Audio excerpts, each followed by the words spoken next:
दोन मित्रांनी ठरवलं त्यांच्या बायकांची परीक्षा घ्यायची. दोघं एकमेकांच्या बायकोकडे गेले. हा त्याच्या बायकोकडे आणि तो याच्या बायकोकडे. पण दोघांच्या बायकांनी तर. नमस्कार मित्रांनो, स्वागत आहे तुमचं आमच्या चॅनलमध्ये. तुम्ही जर अजून आमचं चॅनल सबस्क्राईब केलं नसेल तर प्लीज चॅनलला सबस्क्राईब नक्की करा. विकी आणि त्याची बायको दोघे बाहेर राहायचे. विकी नेहमी त्याच्या नोकरीच्या ठिकाणी असायचा आणि त्याची बायको उर्मिला घरी एकटी राहायची. 12 तास काम करून विकी त्याच्या घरी येत असे. विकीच्या गावाकडचा मित्र अनिल सुद्धा आता विकीच्या बाजूला राहायला आला होता. तो पण त्याच्या बायकोला घेऊन आला आणि विकीच्या ओळखीने त्याला नोकरी भेटली.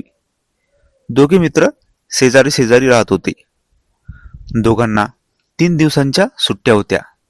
त्यांनी फिरायला जायचं ठरवलं व दोघे त्यांच्या बायकांना घेऊन फिरायला गेले. विकी आणि त्याची बायको उर्मिला, अनिल आणि त्याची बायको पूजा हे 4 जण फिरायला गेले होते. ते रात्री एका हॉटेलमध्ये थांबले आणि बाहेर बोलत असताना विकी आणि अनिलच्या मनात एक विचार आला आणि ते एकमेकांना म्हणाले, आज आपण आपल्या बायकांची परीक्षा घेऊन बघू, ते आपल्यासोबत किती इमानदार आहे तर. दोघांच्या मनात असं वेगळं कसं काय आलं काय माहीत, आणि त्यांनी ठरवलं आज रात्री बायकांची परीक्षा घ्यायची. विकी अनिलच्या बायकोकडे गेला आणि अनिल विकीच्या बायकोकडे गेला. विकी जसा अनिलच्या बायकोला म्हणाला, पूजा, मला तुझ्यासोबत काहीतरी बोलायचं आहे.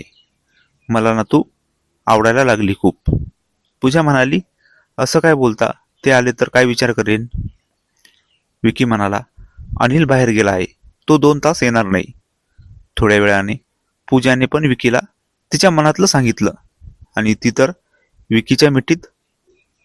इकडे अनिल सुद्धा विकीच्या बायकोकडे गेला आणि तो पण तसंच बोलला विकीच्या बायकोला. आणि उर्मिला पण अनिलला म्हणाली, मी पण तुम्हाला हेच बोलायचा प्रयत्न करत होते खूप दिवसापासून. दोघांच्या बायकांनी त्यांच्यासोबत 2 तास नंतर दोघे बाहेर आले आणि त्यांनी एकमेकांना खोटं सांगितलं. विकी म्हणाला की तुझी बायको खूप इमानदार आहे. ती तर मला म्हणाली, माझ्या नवऱ्याशिवाय मी दुसऱ्या पुरुषाबद्दल असा विचार पण करू शकत नाही. अनिल पण विकीला म्हणाला, विकी, तुझी बायको पण तशीच इमानदार आहे यार. ती तर माझ्यावर रागवली होती, पण मी तिची माफी मागितली तेव्हा तिने मला माफ केलं. दोघे बाहेर वेगळं सांगत होते पण आतमध्ये वेगळंच घडलं होतं. आणि नंतर पुढे पण ते एकमेकांच्या बायकांना एकमेकांच्या माघारी भेटायचे. ही कथा पूर्णपणे काल्पनिक असून वास्तविक जीवनाशी काहीही संबंध नाही. ही कथा फक्त मनोरंजनासाठी आहे. मित्रांनो, कथा आवडल्यास चॅनलला सबस्क्राईब करा. धन्यवाद.